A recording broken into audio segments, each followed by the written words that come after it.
Okay, welcome everyone. This is day 6 of Series 2, 2024 PKTF Assembly Liaison Training. I hope everyone's doing well. Right before the recording, we was going over kind of a generalized administrative leave days or months and administrative or training seasons series, and then the dates. So just really quickly, this is not 2024. This is just a generalized version of a calendar and where every other Saturday may begin and end within each series. Okay, so what we're trying to do is express and familiarize everybody with, all of March, nearly all of March, all of April, May, and June, or almost all of June, as a training series of any year. Series 1, 2025, in this case, it would be. And then next year, 2025, Series 2 would start in around the second week of September, all of October, all of November. And we can maintain this, although the current calendar shows a 21-day remaining training in Series 2 for 2024.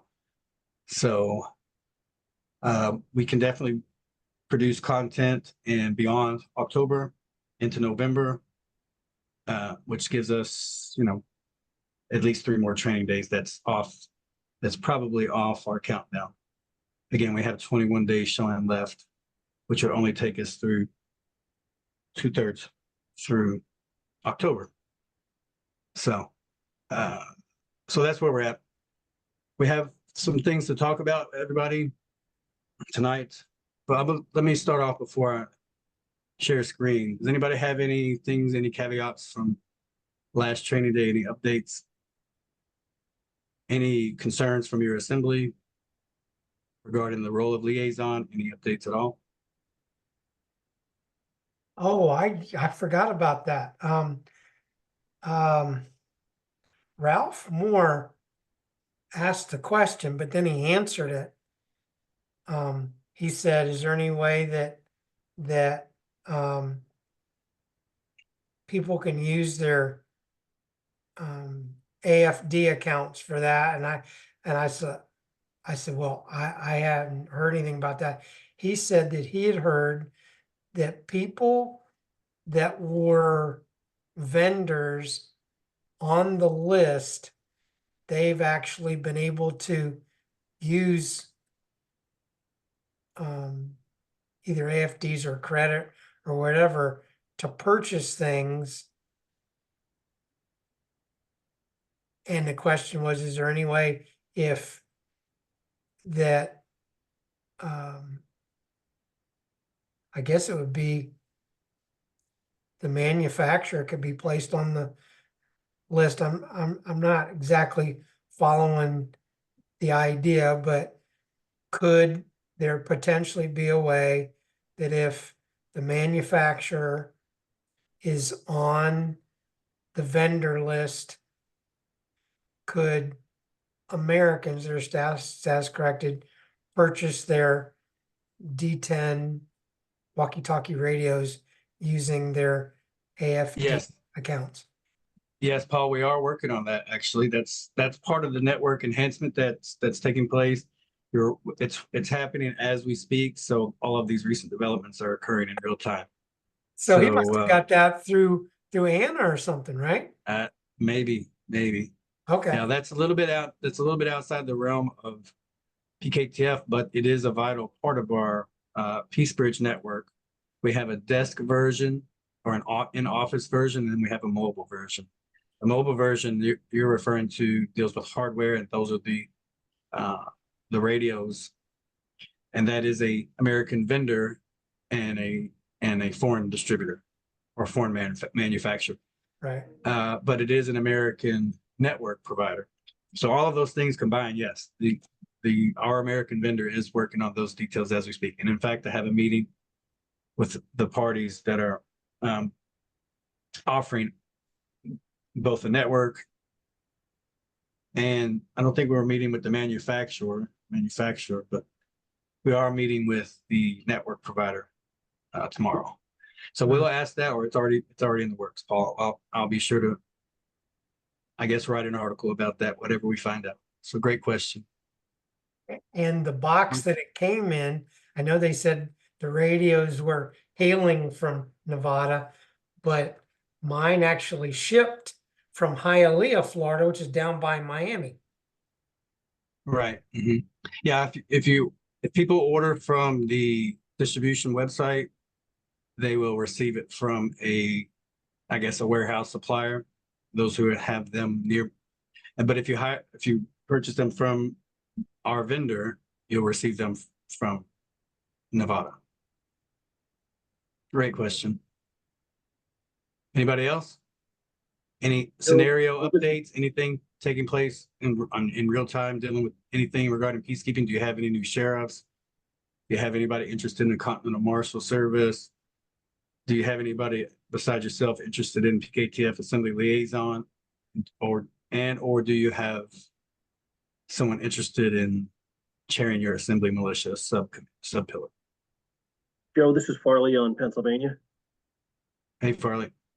Hey, due to some misgivings expressed by the coordinator concerning some information received by other coordinators throughout the Federation, some PKTF members apparently have gone a little bit off the rails and are posing themselves as law keepers or LEOs almost on their own.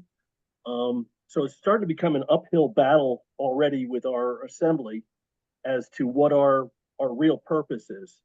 I, of course, dissuaded all of that information, but just so that you know, that information is out in the public between coordinators. So that was one thing. What we have decided to do at the office, Laurie and I are working to become really a unique service organization for the assembly and for the de facto. One of the things that I've done is contacted one of my friends who is a firearms dealer, and we are going to be helping assembly members to legally and lawfully purchase firearms without the question of whether they're going into contract with the government. We've also decided that we're going to establish a law library at our offices, since Anna is working along with the gentleman David out in California concerning litigation and how to move forward. One of the things he's done is he's noticed the government with all 5,000 of Anna's articles. So we are going to be providing these to the de facto in printed and bound edition, so to use them for information from our office. And we're also adding a branch to our office for the litigation committee of our assembly, so that when people get into trouble with the de facto, they need to make only one phone call to our office so that we get them in touch with our litigation group so that they get properly helped. Wow. That's a pretty interesting network you're building. That's great. Let me just address the first concern. This and we've anticipated, people becoming overzealous and speaking on behalf of peacekeepers within their assembly, on behalf of their state. And this is where we're at. This is one of the reasons why the Federation has only allowed PKTF to cater to the state level.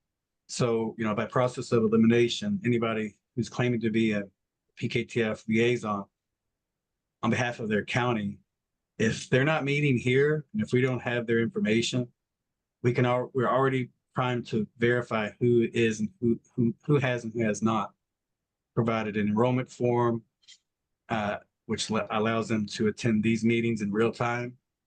So, just by simple process of elimination, we can counter those claims that anybody, asserting that they're liaisons of any sort or peacekeepers within your assembly of any sort.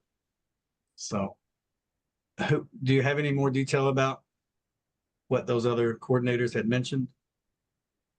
No, I don't. Yes, Apparently, they are the people in question, the PKTF members that are in question, were asserting themselves more as though they were Continental Marshals or Marshal at Arms, with having almost a Leo status, which of course is not our direction at all, I don't believe. Well, let me just say, Farley, this is something that liaisons would definitely need to know. With an assembly liaison in place, and with that foreknowledge, you would know, you would be able to dispel right away if it was you from anybody on Pennsylvanians, or any other state assembly.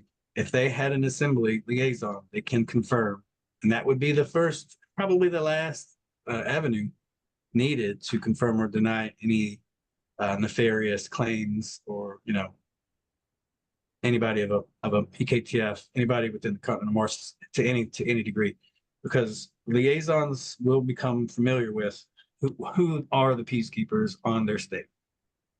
And yes, by virtue of a state, you have a state because of your accumulative counties, but you would know who is a sheriff. That's something that liaisons need to know. You know who's the state chief Continental Marshal and their deputies. You would know that. So would your assembly militia command. This would be something everybody would know, quickly. They would know. They would probably be able to name every one of your peacekeepers by first name.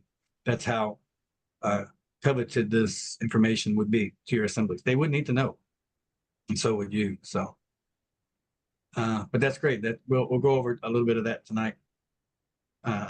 So thank you for anybody else. This is Kevin in Arizona, Mayor. Kevin. Hey. Hey. Hey, I just wanted to introduce Duncan. Duncan's here with me. He's Hi, our Duncan. marshal. He's our marshal at arms, but I just wanted to let you know he's here. So that's all Well, you're in fantastic company. Marshal at Arms is kind of the cream of the crop, I guess you could say, of marshals, peacekeepers in the assembly. Okay, so Thank you. Well, welcome. You're welcome here anytime. Anybody else? It's Paul in Florida. We just Thursday before last, we elected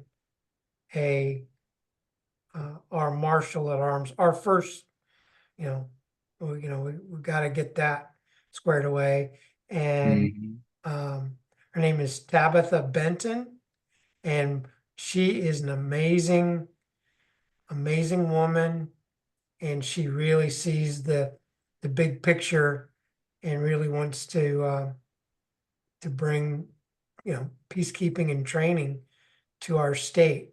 So anyway, that was great that we finally elected our state Florida Assembly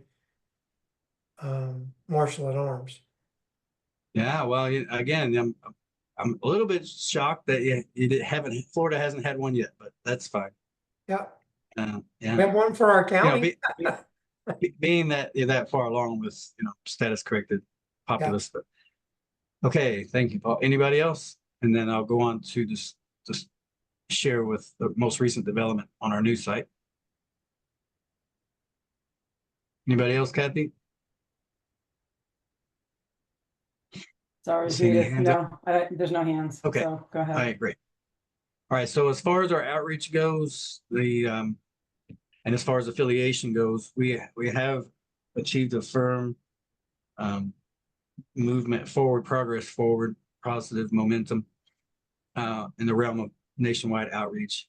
And outreach is a pretty encompassing effort, and it's very vital.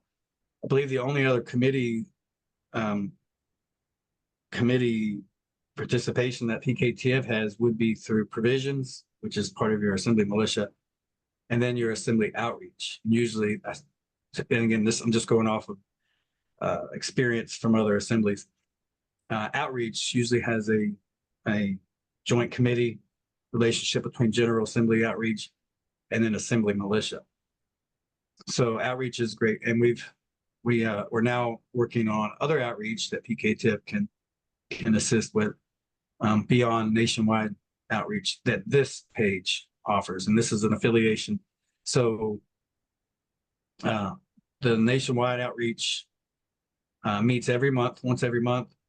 Most of you are probably aware of the information and probably even participate. But the results of those, as far as where PKTF can assist, it will go on this site. So now you can go under states, which before there was no drop down navigation. Now states has a very welcoming tab for affiliate outreach. The content isn't beyond where you see here, but this is where the information will start to develop. And this will also take you to a combination website that that Luis is working on. Okay, so that's the latest development here. Just want to show you that. Okay, so now we'll go into the meat and potatoes of tonight's meeting. I can change that.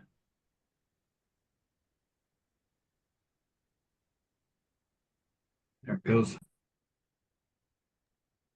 Okay, so everybody, what we'll do is go over this, just the content of this. This is and I'll kind of walk through as if I'm addressing an assembly for the first time with this information. They may be completely unaware of the information, but I'm sure they will be welcoming of it. So this is something that we can go through, and this is being recorded, so anybody can see the replay details for themselves. But I am asking everybody who's available to prepare to present this to your assembly of the details as a liaison. And Paul, I talked a little bit about this, Kevin, everybody basically who spoke up with their updates.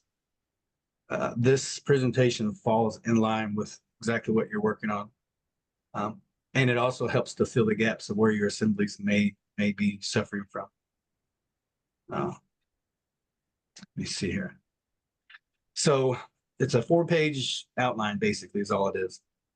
But there's a lot in here, and it assists with assemblies that are brand new, some assemblies that are struggling with an outreach effort, or a series of outreach efforts.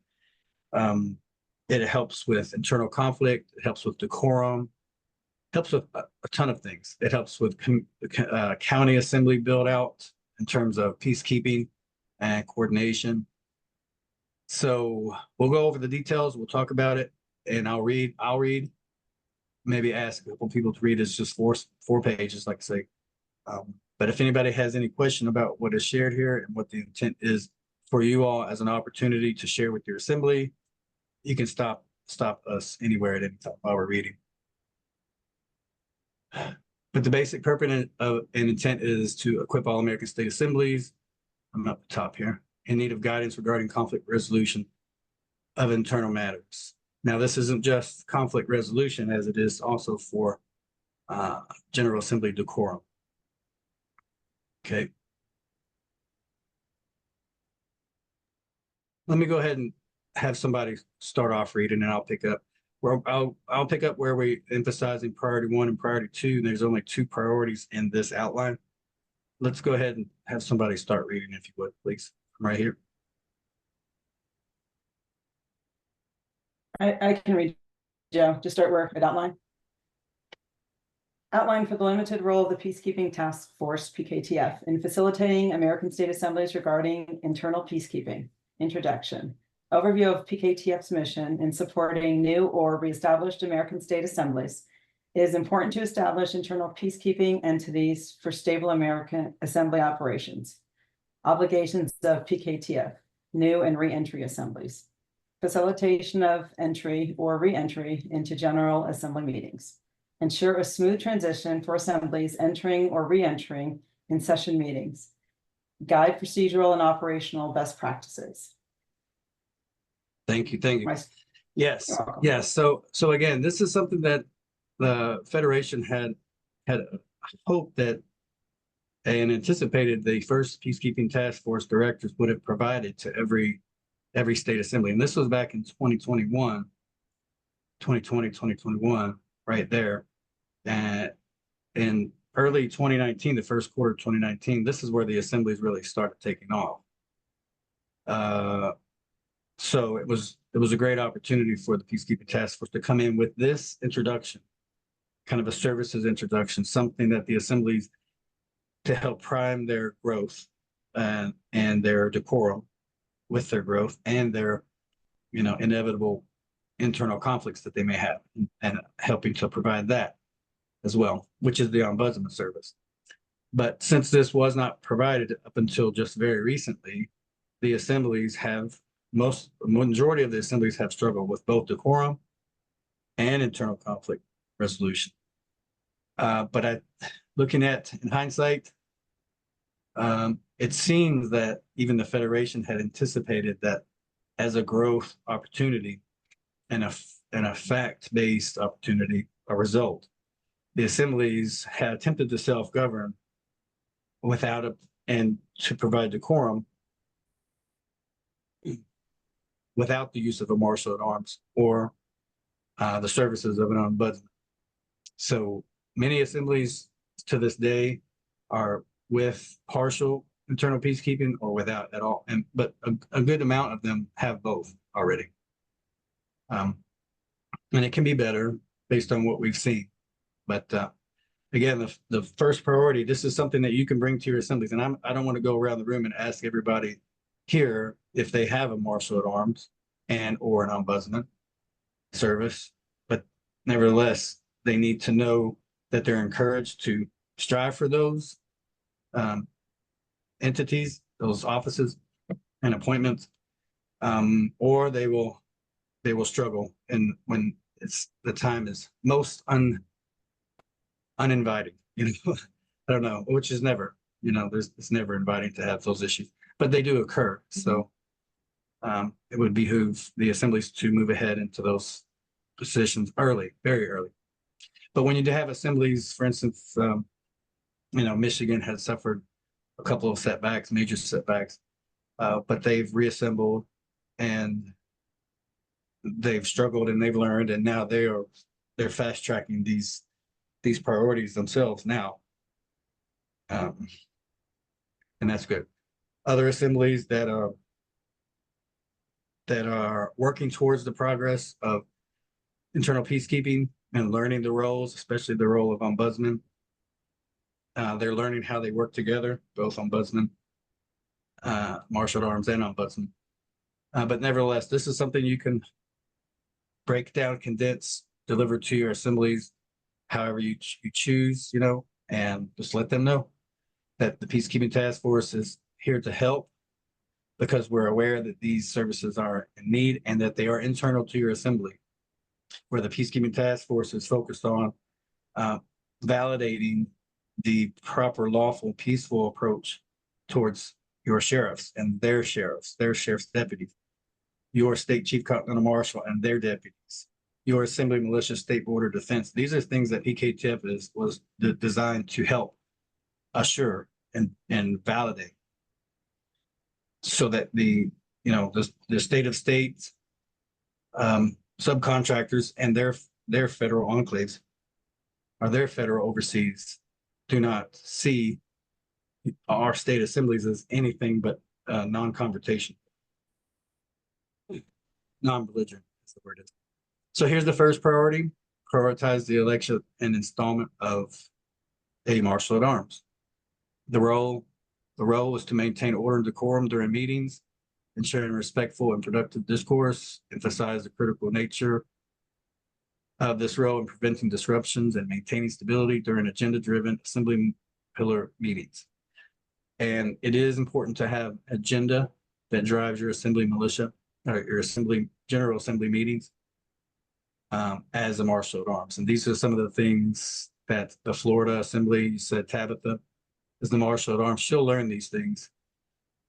So again, Paul, this would be a great opportunity to let Tabitha know where she could meet each marshal at arms when they do meet twice, I believe, each month. So that would be something that you would convey to her. Okay. Are you talking about a national meeting of marshal at arms? Yes, there's an affiliate meeting. Sure is. Yep. Okay. Where they work together and they share, similar to what the National Sheriff's Association might do, in a portion of their group effort. Yeah.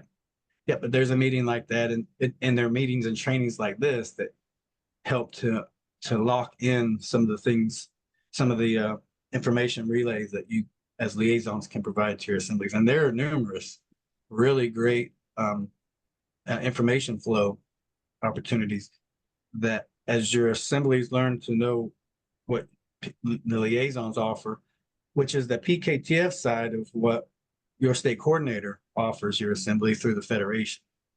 So it's, you're quickly, slowly but surely, or quickly starting to realize you as a liaison is similar to a state coordinator, but only focusing on assembly militia development and helping to ensure not only your assembly, but your state of state counterparts, that your assembly is functioning lawfully, peacefully. Your purpose and intent is for that. You respect the role of that, the state of state subcontractors and the capacity, and the limited capacity that they are, that they're there, and that there is no contention, no malintent, nothing. Just that's the role of what the liaison offers, is that exposure, that interaction. So to answer your question quickly, yes, Paul, Tabitha would know where to go to meet with other marshals at arms if she so chose to do so. Oh, I'm sure she will. This is a dynamic woman. Yeah. Great. Other things the And marshals. she really did, Joe. She replaced someone who was kind of like a figurehead. Because sometimes that's what they do in their reports. They get somebody in there, but they don't see the big picture. And if they don't see the big picture, you've got to end up replacing with someone who sees the big picture to move on to create that synergistic effect within the assembly. Right. Yep. Yeah, I do appreciate that dynamic too. Synergistic value is pretty interesting. 100% of one's effort plus another 100% of another's effort is more than 200%. Yes. That's the best way to describe it. It's awesome. Okay, so thank you, Paul. Other areas of responsibility for the state elected marshal at arms is for confirmation of election cycles. This is something that should be well known. Counted ballots and election results and publications. And this could be anything of the sort dealing with information going out of your assembly and material offers coming into your assembly. Additional services is to ensure State Chief Continental Marshals checks in with the Assembly Militia Field Commander once appointed by the Continental Marshal Service of his or her assembly. Now, this is where I mentioned where your assemblies, as far as the county goes, county exposure starts to really grow organically, is because the State Chief Continental Marshal reaches out to other American state nationals on your county, in this case, Paul in Florida, any other Floridian who's just eager to be a peacekeeper, not a star wearing, service weapon wearing, toting any kind of commission, dealing with arresting powers or booking powers, none of that initially. But can be content with knowing that, hey, I would like to be the one among a few, but be the one who's reporting back to the assembly and to the Continental Marshal Service on behalf of that service, that I'm speaking with my sheriff in whatever capacity, peacefully, of course, but just build that cordial opportunity. This is what your Continental Marshal can do. And again, this is what you as a liaison, well, keep that opportunity open to solicit the need for your state if you do not have a state Continental Marshal, or if you have, let's say, 88 counties and you find out there's no county guardian or no county reeve, soil jurisdiction sheriff of 88 counties, and your assembly has been up for 19 months, let's say. So you can just ever so gingerly but consistently remind the people within your General Assembly that we need somebody that's willing to be that inquisitive, precocious mind peacekeeper that is eager to speak with their sheriff, their current sheriff, about anything and everything. Certainly in a professional manner, not be aggravating, of course, or irritating. But you know where I'm going with that. So that's what you can add into your existence as a liaison for your assembly. And of course, priority 2, much of the same as far as emphasis on the martial at arms. But to implement, which is what ombudsman services offer, is the implementation of stable services aligned with proven effective industry standards. This is something that we're hoping that the Federation will sign off on and allow PKTF to provide that, like the outreach as far as assembly outreach, just general outreach goes. The piece, and that's an affiliate function right now. PKTF is willing to offer that as education only to interested state assemblies who would like to build out their ombudsman service beyond just a surface level attempt. I mean, the actual industry standard of what the ombudsman service offers. Just basic education will provide that. Once approved, we can then move into outsourcing. State assemblies within the same time zone can outsource their services to an adjacent assembly, and that's an executive business assembly opportunity. So it helps to stir information or interest on treaties with the states or things that pertain to executive business roles within your IBA. So that's great. Helps to move that through. So we have that in the works. But again, everything that you see on this page here, as a presentation, as an outline, you can then take this right back to your assembly. It doesn't have to be presented in the manner that I'm doing, of course. You just can simply learn this and then convey it. And it's you that's conveying these details to your assembly. And then, as all of you know by separately, if you don't have a marshal at arms, and you probably well know you need one. And what's most lacking is the ombudsman service. And you yourself well know that your assembly needs one. So it would be you, as if I'm sharing this with any other assembly myself or Kathy exclusively.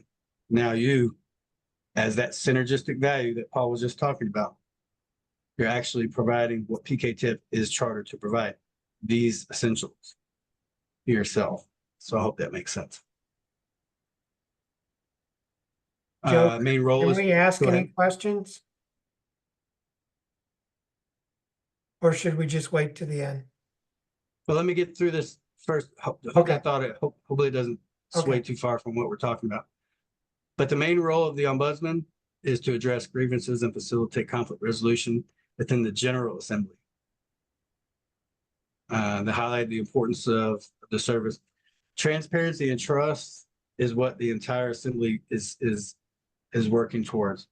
It's not easy to achieve this which is the weakness of an ombudsman service that is hired or appointed from within the organization. It always shows, every algorithm, every analysis has shown that it's doable, it's achievable, but it is, for a larger organization, it's just not, or I should say an organization that has large responsibilities, it's always best to outsource or appoint a service outside of your organization.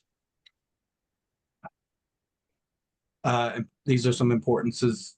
There's two, but it transitions over to the other page.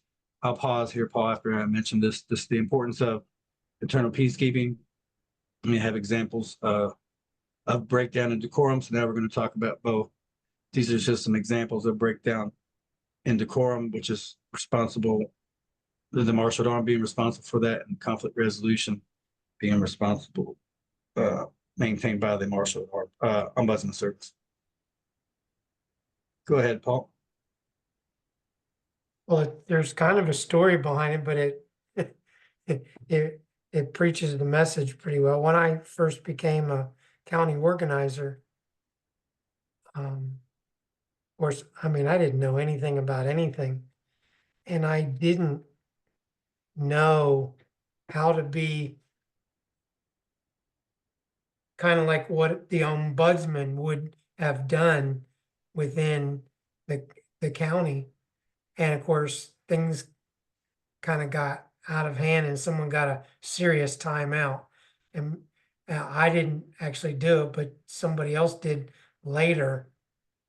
And it ended up being okay, but I learned from that. If we don't handle these things up front, like they say, nip it in the bud, then they almost inevitably will cartwheel and get out of all proportions. And that brings me to the recent situation. And I'm asking for direction on this too, because I see the wisdom in what you're talking about. We do have a state ombudsman, Virginia, and we have one on our county, but we had a situation where our marshal at arms and our ombudsman weren't at the last assembly meeting, and things kind of got out of hand. And I was sitting there and I'm thinking to myself, okay, well, somebody has to take responsibility for this. And I did. And may I ask, would it be wise for me to go back to just being a state national instead of a state citizen? Yes, well, as a liaison, very similar to your state coordinator, this is a American state national role, or it's most harmonious in that of a American state national role. Now, if you were attempting to help quash a conflict, your assembly can now learn that it's the marshal at arms that responsibility falls under. And if they're absent from a meeting, it should have been a marshal at arms deputy that steps in. Yes, I realize that. But at the same time, now that I am learning how to assume a new role, I've got to, it seems to me that I need to step back, because I'm there as a resource, not so much as having any ideas about how something should be done or bringing correction per se. So what's the in your view, Joe, what's the wise way to handle things where you stay kind of neutral but still be a proponent for something? Well, as a liaison, again, we're only there as we sharpen our focus with each training day, and with every great question asked, such as yours, we learn that we are not there to manage conflict. We're not there as peacekeeping in that capacity at all. If we're in an assembly meeting and there's disruptions as we perceive them to be disruptions, we are just kind of on the receiving end of those disruptions, and that it very well may be a disruption. But that's a part of your General Assembly's decorum policy to determine that. And unfortunately, you would be just as every other bystander in that moment, experiencing an outburst that's not warranted, or it's in excess and unchecked. So and in the capacity of a liaison, that's just where we are.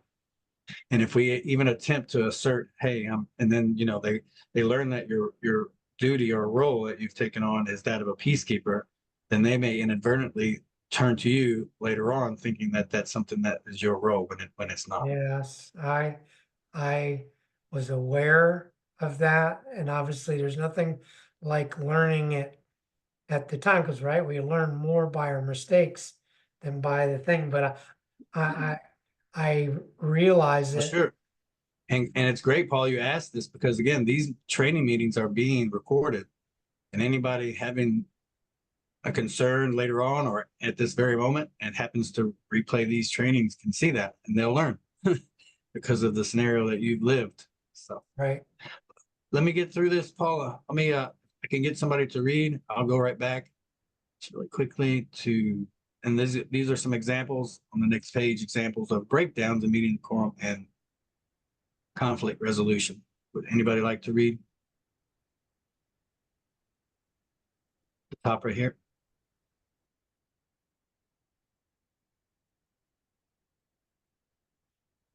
Lack of order during debates. Members interrupting each other during heated debates can lead to chaos if agreed upon. Simple to understand rules are not enforced. Disruptive audience behavior. Shouting or unruly behavior from the audience floor can and will disrupt meetings if not addressed promptly! Exclamation point. Personal attacks and uncivil discourse. Personal attacks, disrespectful language, and unfounded animosities can severely derail productive discussions. Failure to misconduct. Ignoring persistent misconduct, such as speaking out of turn, flailing accusations, and flagrant repetitive outbursts can and will lead to further disorder. Okay, thank you, Paul. So these are some raw examples of having the lack of a martial at arms. And again, some of you here, I'm just going to assume half of you do not have a martial at arms, or at least one that can assist with mitigating these examples of a breakdown in decorum. And who it is that even deals with that? Is it the coordinator? Well, in lieu of a martial at arms, yes, it would be the coordinator. In lieu of a martial at arms and the coordinator not managing these well, it's certainly not you as a liaison, but it is you to, as part of your salutation to your assembly, to remind them, again, gingerly but consistently, that they will do well. They'll fare very well to have a martial at arms soon. Okay, so would somebody like to read examples of unutilized ombudsman? Thank you, Paul. You can read this too, Paul, if you would like. Okay, examples of unutilized ombudsman role leading to conflicts. Unaddressed harassment and bullying. Without an ombudsman, harassment claims may go unresolved, leading to an overall toxic environment. Ineffective grievance redressal. Grievances related to unfair treatment or improperly utilized organizational procedures may remain unresolved without an ombudsman. Lack of early conflict resolution. Absence of an ombudsman can result in unresolved disputes that escalate in increasingly larger issues.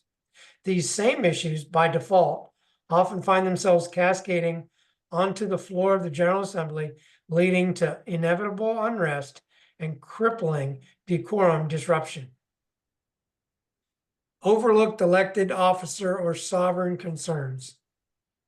Elected officers, committee members, and sovereign state nationals alike may feel unheard, marginalized, and discounted, resulting in decreased assembly morale and committee productivity. Thank you, Paul. Any questions with this? The role, does anybody here have, this is kind of a two-parter. Does anybody here have any conflicts that are currently kind of plaguing your martial at arms, let's say? Kind of mix it up there. This is Farley on Pennsylvania. Go ahead, Farley. We've had a problem between a sheriff, a marshal at arms, trying to overrun our judicial assembly and causing havoc between it. And we've uncovered some financial disparities between the two of them as well. And we really don't know how to handle these problems. We do have an ombudsman coming in to work out the committee problems, but the sheriff, the county sheriff, and the marshal at arms, we need to take care of separately. What direction do we need to go as an assembly to take care of that? Well, you're on the right track if you have an ombudsman that's attempting to curb the matter.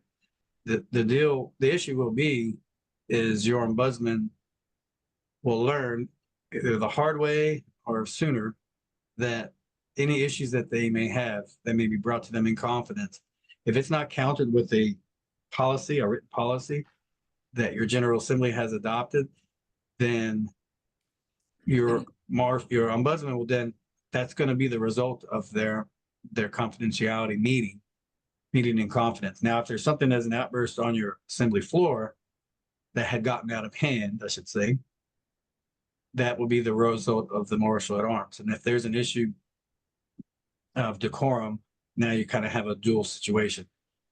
Marshal at arms being directly challenged, I guess I would say, by a sheriff.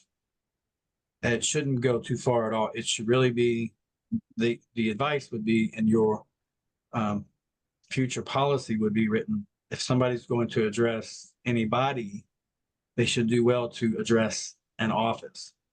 And that would do well for your marshal at arms to have more deputies so that they can expand their committee, so that any perceived or alleged ownership of issues does not fall on any single marshal at arms, because that marshal at arms hasn't branched out. And it's not to say that they're trying to evade any obligations, but it's a group effort, and they're owed, the assembly itself having one pillar and three sub-pillars to mix up the entire state assembly.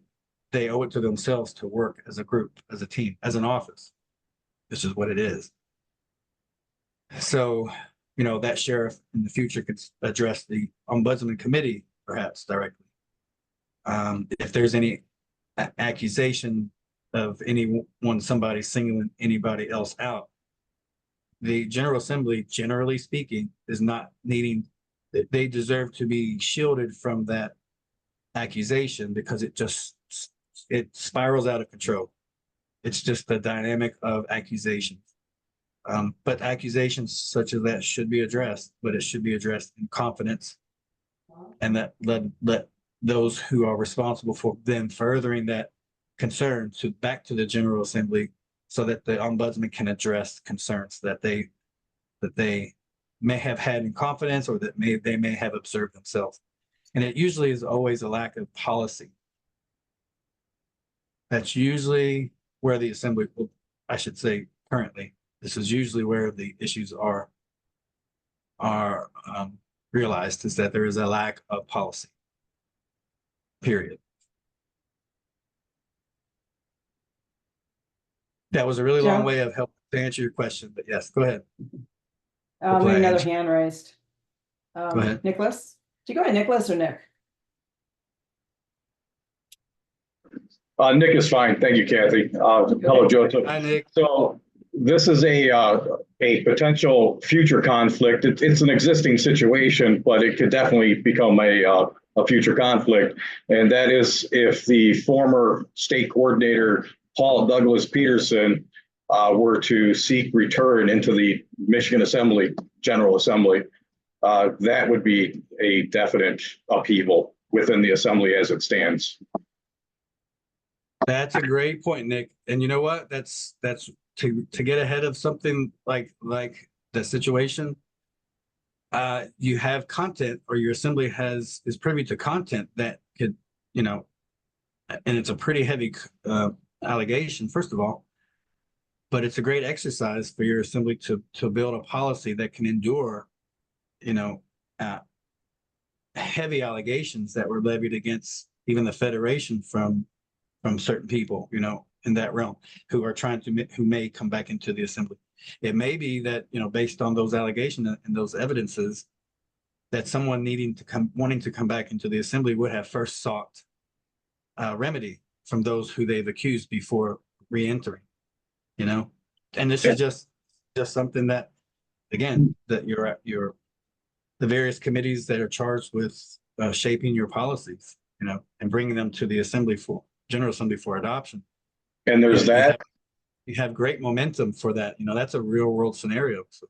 Well, we're going to definitely build off of that, Joe. And additionally as well, and this is, I'm stating this without judgment of those men and women that have maintained friendships with Paul Douglas Peterson, the man. I'm not judging them for those relationships, but nonetheless, as the man that was on the other side of that persecution, this is where the ombudsman service, that mediation is really going to come into play, because you're looking every meeting at the very people that sat in and persecuted you. You're staring them in the face. Yeah, you're talking about outsourcing. Yeah. Yeah. Well, there you go. So, Yeah. okay, then I yield. Thank you.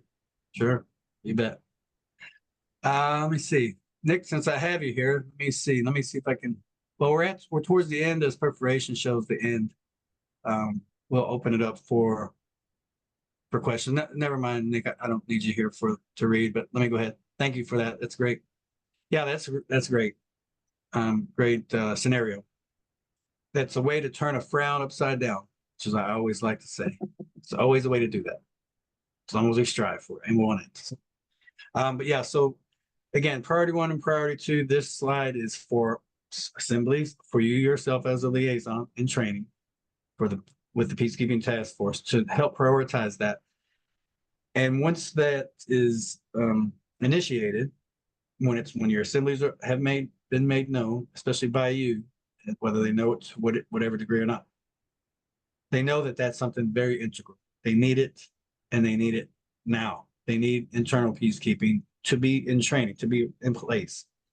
And they will thank themselves immediately for that.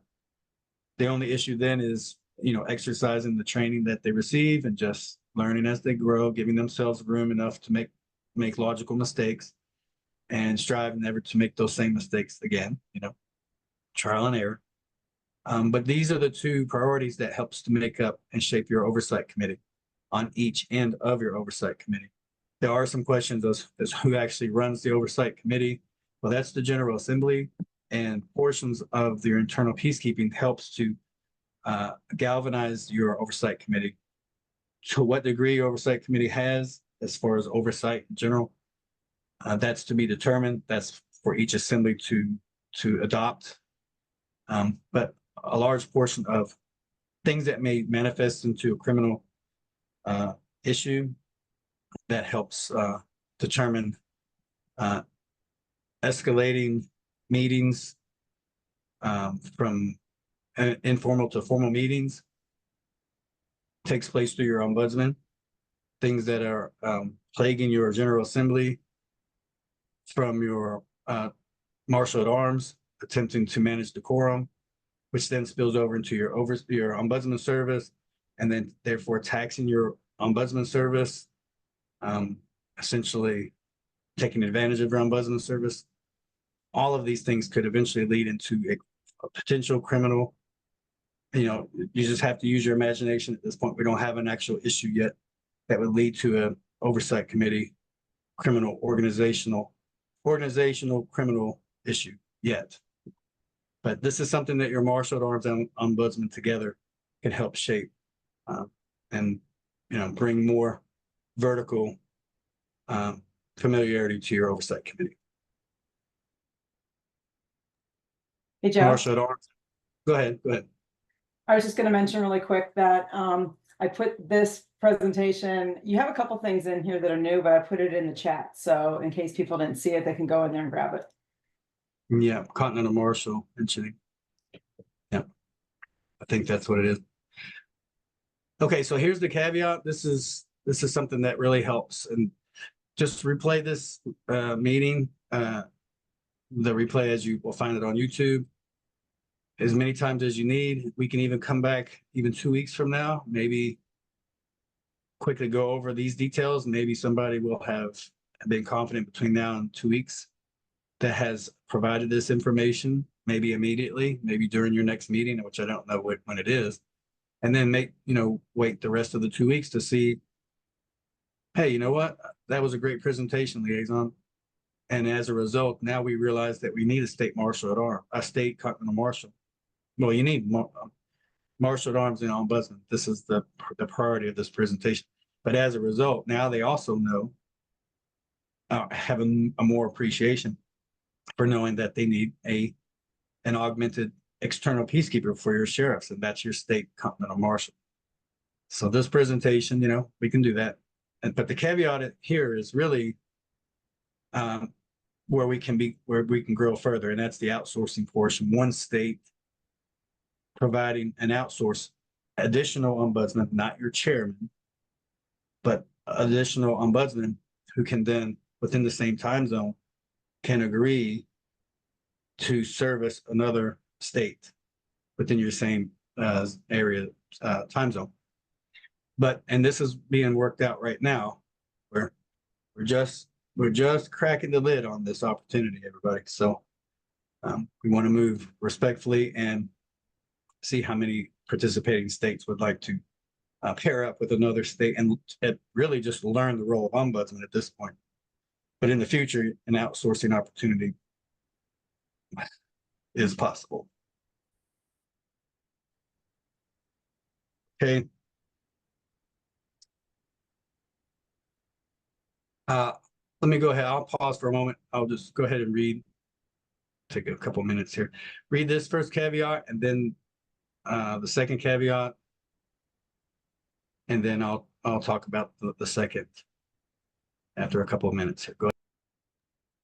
Read on your own.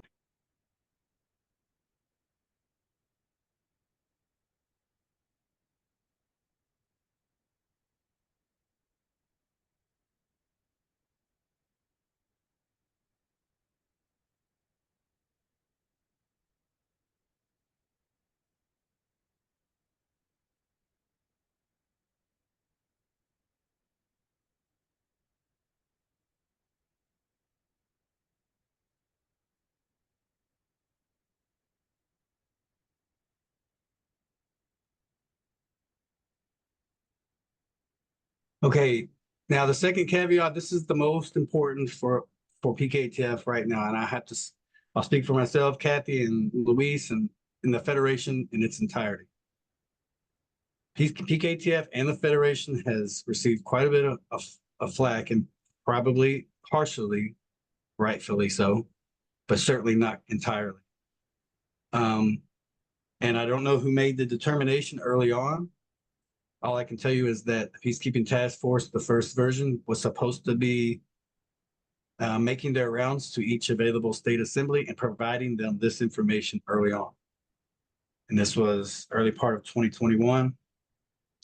And let me just tell you, all of the state assemblies were essentially without PKTF director functions of any sort for 2 years, for almost 2 years. It went through, it shut down, I believe in 2021, almost just over a year after the maiden voyage of the American States Assembly. And then 1 full year after that, it went through a reorganization. Well, your assemblies had, not to say that they weren't aware that they needed a marshal at arms or an ombudsman, but there was nobody in place to provide a service salutation like this back then. But again, we're self-governing, so we shouldn't be quick to finger point when we are grown men and women who are status corrected. And that's not easy either when working with other sovereigns, and especially those who are attempting to give a portion of their physical sovereignty to serve other sovereigns. It's a challenge. But nevertheless, where we are now, and hopefully we're turning the corner with this, is the fact that as a result, the assemblies who have been struggling, they have, they either resorted to reaching out to the Federation or in our case, the PKTF to help with their issues that have been lingering and have been fermenting and growing. So this is where we hope to change this, if only by this meeting that you can provide to your assembly as a liaison in training, or a fully on board liaison. This is a great way to just launch into your assembly with very important information. And this, by virtue of that, the company or organization itself, PKTF, will receive a whole lot less emails and a whole lot less maydays, if you will, to help with their assemblies, because now the assemblies know very well that they absolutely need a marshal at arms and an ombudsman service yesterday. They've needed it all along.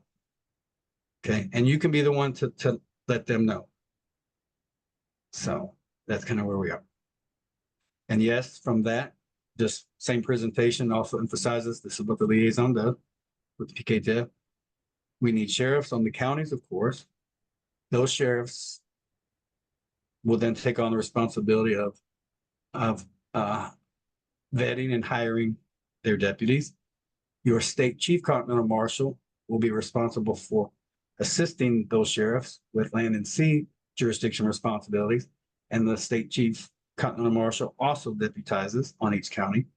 And again, this is something that you can bring to your General Assembly's attention, just as smooth as the finest silk with this presentation.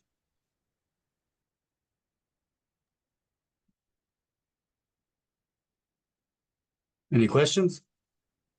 I wanted to leave the last 30 minutes kind of open here and make it a light training day. Joe in Wisconsin. Hi, Joe. Hi. So in Wisconsin here, we've got a pretty smooth running assembly. We've got the ombudsman role filled. We've got the marshal at arms role filled. And we have some great coordinators and some really sharp people working together. Although we're a small group, we don't have a whole lot of people. And we've been very concentrated on lots of things, of course. And I think one thing that falls by the wayside a lot is the militia. And with that, the PKTF, not a lot of people know about it. And I have a limited window on my assembly call to share these hour and a half long meetings and try to put some sense around everything. And, you know, there's some people who just won't take the time to learn about it. They won't, you know, I share the information. I don't know what they do with it.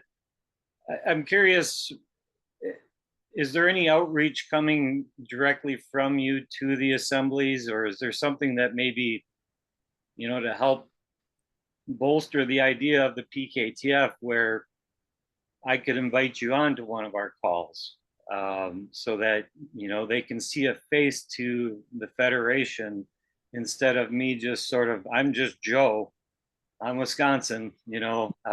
Well, Joe, I know exactly where you're coming from, and we've anticipated questions like yours and needs, just like yours and concerns. But let's look at the dynamics here. We're all meeting as liaisons. This is, you at this point coincidentally have the same first name as I do. But this and would we be kind as of look if like brothers. you are as if myself or Kathy coming to your assembly. You already. Now you just mentioned outreach. If you're not comfortable addressing your general assembly, then take this very content to your outreach committee and let them decipher it. But you're pointing them in that direction. Right. See, and then you're also, as a liaison, your trajectory is towards your assembly militia already. And I'm not saying this is standard, but I've seen numerous successful assemblies have an outreach, a relationship between their general assembly outreach and a joint committee between their assembly militia as an outreach as well. This is why the Peacekeeping Task Force has developed an affiliation to the nationwide outreach, generally speaking, because of the nature of General Assembly and Assembly Militia, that outreach nature. But yes, you can bring this back to any of your outreach committee developments and share with them this content and let them take it. Okay. All right. Thank you. Mm-hmm. Just be there for them, Joe. You know, if someone steps up and say, you know what, I am interested in that state chief continental marshal, where do I learn to go? Now your committee may not know those details, but you're prepared to say, well, here's the site, here's their website. These are some of and which is some of the things that we do talk about during our management meetings, which we haven't had those yet. Management meetings will take place in 2025. Everybody just, you know, and then we'll toggle back and forth between management meetings and then return to training meetings, intermittent training meetings beyond. Eventually we'll be kind of self-sustaining to where only us liaisons is the middle management for the organization, where we meet with each other and we talk shop. We're beyond training at that point, but we do have training material as part of our archives for someone brand new coming into and they would like to look back through our archives, our training material, and discover these meetings. So, but yes, you can find out more about, well, Marshall at Arms, just like Paul, he has Tabitha coming on. Paul would know, hey, this is where you go to meet with other marshals at arms, and that's it. Pretty simple. This is how you perfect that handshake. Is it, hey, Paul's like, hey, welcome, Tabitha. I do have information about marshal at arms. That's a peacekeeper, right? Direct them over to other marshals at arms nationwide. Join that group, and learn. Same with sheriff. Same with assembly militia. Now, everybody's focus here, again, should be right on the assembly militia. This is our main concern, because the Federation is endeavoring to validate without dictating any portion of your assembly militia state border defense obligations. But everything that we just mentioned is a portion of your assembly militia. Your county reeves and their deputies, which is that's the county responsibility. But your state chief continental marshal and their deputies is a state function, which is where we all are. The peacekeeping task forces. We embrace the entire state federation success, and we sponsor county assemblies to the extent that we're able, and to the extent that your state is able to sponsor county sheriffs. So all of these things combined, there's not a whole lot of peacekeeping observations that liaisons need to concern themselves with, but we are addressing each one of them fairly consistently with every meeting. Kimberly, you have a question? Go ahead. Thank you. Good evening, everyone. I actually was going to ask Joe, in the nature of the Continental Marshals and some of the work that you've asked us to do to keep an eye out for potential men or women that might be interested in such role. I have been sort of kicking around the idea that I thought it would be a really helpful thing to actually, just as far as even a combined outreach, but to start with help wanted ads and basically the old-fashioned page of help wanted and then what the job is and a description. So I think if that were something that were actually available, say for the Continental Marshals in recruiting, that could be passed down to us, it would really be easier to not have to craft that document, not knowing what they really need, that if they could actually present that to us, we could then have that on hand to be able to present if we had somebody we thought, or being able to post it within message boards or something within our assemblies. And so just thought that if they could potentially generate something like that for us, that would be something that it would be in line with what they needed and not us projecting what their needs may be. So didn't know if that was something that for other roles that may become useful as well. Just starting a general, help wanted campaign where we literally just have one pagers that, kind of give you a tight explanation of what's needed, and, something that sometimes just stares you down and it thinks and thinks and thinks. And then suddenly you go, maybe I'll go ahead and ask, but it was a repetitive message that was there in a visual. So just wanted to make that offer and see if that might be something that could be asked for somehow. So thank you. I yield. Yeah, Kimberly, that's a great, just myself, even as an aspiring local journalist, those who had helped spawn the second version of the peacekeeping task force had, they shared their perspectives and their optimism, and then, went the way of where they needed to go from that point. But, local journalism is something that PKTF is ready to help syndicate for free. But help wanted ads, and local reporting, local outreach. This is something that the help wanted idea would work really well, especially for someone who has a local blog. As a simple help wanted ad would be great. I can give you an example. Let me see if I can find it here. I was also thinking PDF, go ahead. Joe, that could actually be put on a public notice board at a library or something. And again, they would be able to connect potentially if there was interest, even if they were US citizens, when looking at this, it would start to build awareness that these things are actually available and might direct them directly to, say, Continental Marshals, where that's a very valid. It's a very, there's a credential that goes with that then they connect to an assembly. So it's like a double verification that what we're doing has got substance and teeth. So I thought it would be another way, in addition to, be able to get into an outer market, other than the ASNs. So some of what I was asking for was generally a PDF that anyone could go and print out on their own and go put up on message boards. Kind of Oh, old, yeah. but again, the old fashioned still works. So just Oh, yeah, it does. an idea. It works. It works quite well, actually. Yes, it does. Yes, it does. No batteries necessary. Yeah. Well, but as far as the digital part, so in addition to what Kimberly has shared, great point, great point.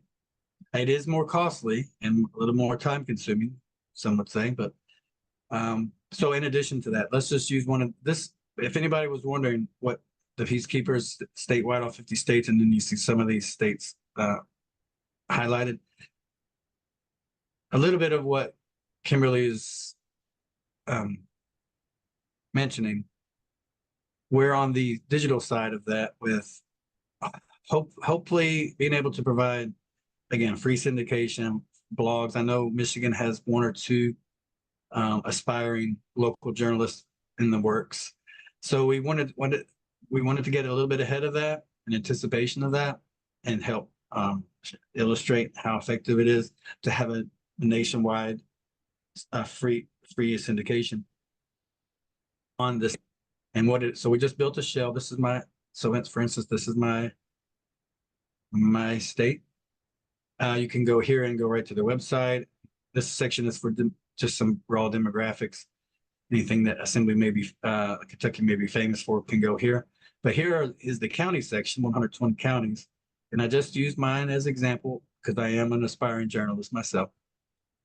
But if I would be one of the main editors and contributors to my county, this is where now your local county has the opportunity to put, like Kimberly was mentioning, help wanted, or just anything and everything that your county assemblies would have. So of course, your local free press, you definitely want that. Any of your county assembly functions that are there, and then current local services, again, what Kimberly was mentioning. And this is just your basic landing page for every county, every single American county, 3,143 counties. You can go right here to this section. Each one of the peacekeepers, as you see here, will have that same layout as here, further into this county and every other county. The list of counties to the left margin, and then your state assembly and any of your state honorary traditions or whatever the case may be. State flower. So this is that. So great point, Kimberly. Yeah. So there's plenty of ways to exercise publications and outreach. Again, PKTF is an extreme fan of outreach. Absolutely. May I? Yes.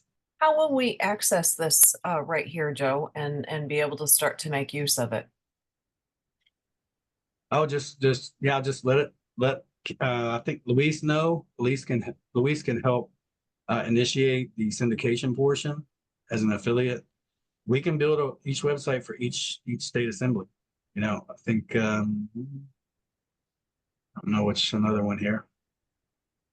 Well, Try New Jersey. Have we done anything on Michigan yet, or is this kind of being built out when someone steps forward and says, "Can we work on this?" It's being built out as soon as someone steps forward and says, "You know what? I realize the value of county assembly or county journalism, period." They're very fond of their county and they have the time, and they would like to exercise what it's like to have a microphone and a recorder and to interview people. It's really quite intoxicating, I guess you could say. I mean, journalists may be starving as a kind of an art form, but I think they're content with their with their plight. Some are quite aspiring. I mean, well-achieved journalists. But this is just for your every state. Yeah, it's the same layout. This would be New Jersey and all of their counties. This would be a section where, same thing. Their assembly website. So it ties back into their state website as well. See? But it makes that transition on this landing page. We go back. Did you all see the New Jersey Assembly website just then? Yes. Yeah, Okay. Yeah, so that would be here. Again, the famous portions of your assembly or your state. And then, of course, now your county assembly's journalistic appeal is here. So to answer your question, yeah, Kimberly, just let PKTF know. We'll highlight Michigan and configure this landing page just like this, which will grow in more information. But it's pretty simple. It's really, here's the section you want to kind of go towards. Then if your local journalist wants to put their site there or their blog, that's kind of where it will go. And then you've seen earlier how it looked. I'll go back there one more time. I'll show you my layout. Mine being my county. So you got this section here. Let's see. Local free press. Let's see what that looks like. hey, Joe, Yes. while you're pulling that up, is this going to be available for those in, well, outside of the United States, those in Australia, Canada? Yes. Well, that's who asked earlier.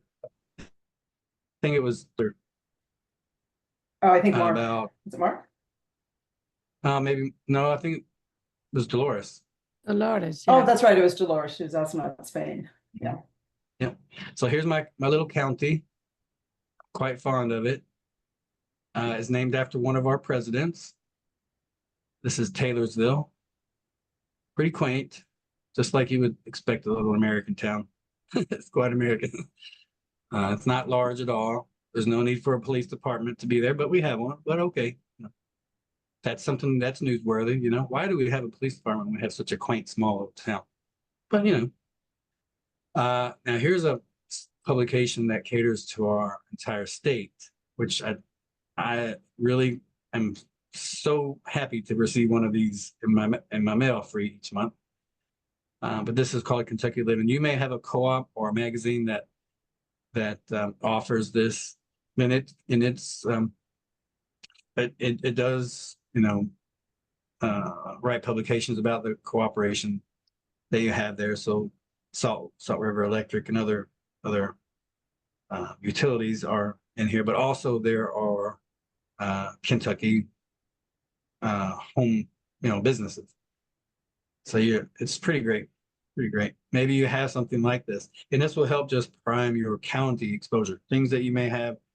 I mean, I'm sure Kentucky Living has written an article or 2 or 10 about Taylorsville over its, I don't know how many years, quite a number of years. Kentucky Living's been in print, but just as an example, I mean, you can look around. Michigan may have one, some kind of similar thing. And if you want to learn more about Kentucky Living, just go to this section here on Spencer, Kentucky, and read all about Kentucky Living. And then, just, it doesn't have to be that you have to have that here. Just, these are the main, I guess you want to say, writers build out for each county assembly. And this is really where we're at as far as PKTF. And we do have a limited contact with not only the state assembly, but certainly the counties. But we would definitely like to help get the word out about your county assembly as they grow. And it's not the liaisons that can do these, but sure, I mean, if you would like to be that reporter, it can be done. And think about it, everybody. Anything that happens, it happens on a county. Anything and everything. Joe, could we, you said you were going to go over the use of the new D10 walkie-talkie radios? Did I hear that correct? Let's see yes, we have a little bit of time. Well, just a very little bit here. Let me go to that article. I don't know if we were going to cover that in any large detail. What was the question? Well, no, about that? when I brought it up, I thought I heard you say, well, we'll go over that a little bit later on, like towards the end of the meeting. Okay. Well, let's go here. I can go over some of it. Where are we at? Let's go to the blog right here, going in right here. Let's go. Somebody has questions about how do you get to either, I guess, order. We're dealing with a network enhancement right now. The D09s are no longer being utilized. If anybody would like to reach out to the vendor directly, American Status Corrected Vendor, can click this icon. Great question. And you can reach him through this app. I'm not familiar with the app necessarily, but so WhatsApp or whatever. But so here you can talk to them directly. That's for even ordering. You can order there. This I think is going to be abandoned. This is kind of like a placeholder correspondence while their website is being built. But if you want to order through, which is not preferred, I don't believe. You Hey, can go Joe. to the, yes. I put Bobby's email address in the chat because I had talked to him and he said just anybody that wants to order them, put them in touch with him. And then he can keep track of, you know, who on what state has the walkie-talkies and keep a list and provide training and all that kind of stuff. So his Okay, email good. is there. Okay, good. Yes. So I wanted to show there, I'm gonna, if I have time tomorrow, I have a couple meetings tomorrow, like I mentioned with the network provider. And a couple of field operation folks that are working with their local sheriff. I think that's later on tomorrow as well for myself. I wanted to go over the article though, because we're getting, I mean, our vendor is getting rid of the D9s because so many things are being offered to, where am I going here? The, here we go, is being offered to our provider. So, and he's considering every aspect of durability and safety and encryption and functionality. So the D09s are no longer being utilized. I'll show you how this has been omitted from our narrow inventory. So you can click here to go to the site, and now you can see the D09s have been removed. In other words, our company is no longer wanting to use them because they're not quite as robust as they can be or should be. Because there's a dispatch effort, a logistical effort that the Peacekeeping Task Force is learning, which is a network-based, using these devices in association with each participating state assembly. So the Peacekeeping Task Force cannot and should not ever be able to listen in or intercept Mayday things coming out of your assembly, or that we can go in. And we're having to build these dynamics out, because certainly people will have questions and any questions. So we're wanting to get ahead of that. But your state dispatch can reach PKTF by simply going to that available network, which is nationwide, our world. Eventually it will be worldwide. But our limitations for conducting peacekeeping is only for the states. We can express and exercise and illustrate peacekeeping to other foreign state assemblies, but obviously we can't travel to Canada quite so easily, or any other, Mexico, and assist that way. But this is where you can go to order. Now, talking about the network build outs, these are something that, again, if your assembly is interested in learning the system and vetting a dispatcher, we're only hoping to have, at the very least, again, your assembly militia command, field command, yourself as a liaison, a state chief continental marshal, even if it's an interim, even if they're just interested, is fine at this point. And then your marshal at arms, state elected marshal at arms. Those four helps to prime, then further learning the network. Anybody and everybody can have these radios if they're status corrected, just so you know. But we have to be able to start somewhere that's familiar, because there's a network, a dispatching network that needs to be taught. So. Okay, Kimberly has a question, and then before you wrap up, Duncan, if you want to talk, you can unmute after Kimberly and you can chat. Okay, go ahead, Kimberly. Thank you very much. I just wanted to go ahead and make the offering, Joe, that though the website is available to be able to be buying the radios from those for order and training and all of this, it's really being highly recommended that if there is a coordination of that through the assembly, that's going to make things go much smoother and actually really helping to educate folks that these are really just alternative communication devices and they're actually going to be emergency devices. So it's not that it's a social thing. And I know all of you all know that, but in sort of trying to keep chaos from ensuing, we on Michigan have actually had some very enthusiastic members who went ahead and used the website and actually purchased through that. And we are actually working to try and do this a little with as much order as we possibly can. And so it became a little fragmented by having the radios that were ordered. They were ordered a little prematurely, so they got the D9s, and so it's kind of messed things up. So just trying to offer to others that yes, you can do that. You can go buy, and if you don't have that to work with and you want to have it on the system, I would definitely encourage that. But and really encouraging going back and trying to find a point of center in your own assembly. And I think that that's really going to help to make sure that, we just don't have so many people that have them and not knowing how to operate them. So again, it's sort of not getting out over our skis and, trying to do it with some sense of order if that's at all possible.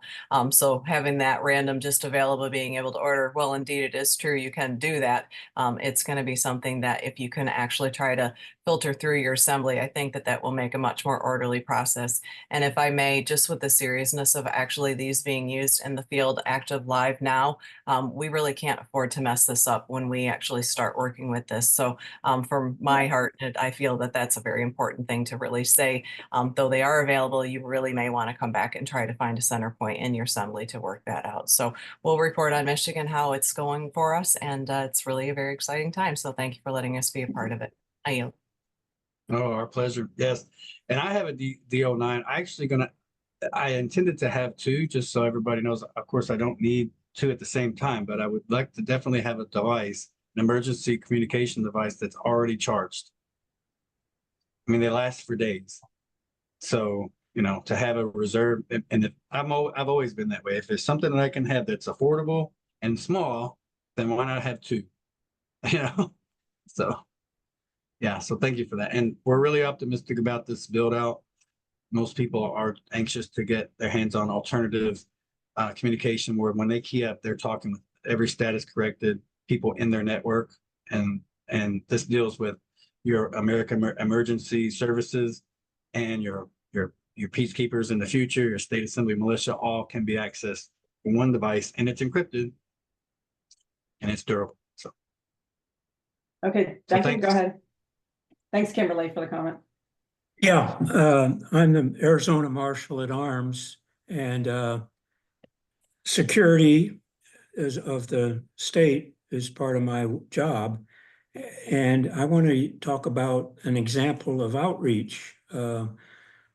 Back earlier this summer, there was some mention about contacting the different states should contact their National Guard or state National Guard, if you have one, to more or less introduce us to them. So I did this with a substation over in Florence, Arizona, and this Army personnel I talked with there, they were quite charged up about it, and they told me to contact the more or less headquarters of the state, which I thought was down in Tucson, but they corrected me and told me it was right here in Phoenix. So I went over there, dropped by, and they wouldn't let me on the base because I didn't have a current driver's license, but I did able to get actually the phone number of the public affairs officer. And it took about 10 days or more to try to finally track him down and get him to put enough importance on us to talk with us. After a little bit of this, it appeared that he didn't want to, was acting as a wall rather than a filter. Well, Because, if I may, if I may, I think I know where you're going with this. Yeah. But so if that's any indication where you would probably like to have a intermediary who has no ownership in the assembly to that degree like you do. Yes, Kevin. And that's what Kevin, Much we more were both approachable. working on that. So there you go, guys. Well, I don't mean to cut you off, but we do want to Yeah. honor everybody's time. Great perspective or conclusion there. You have some issues yourself. Yeah, he's reaching great out. help.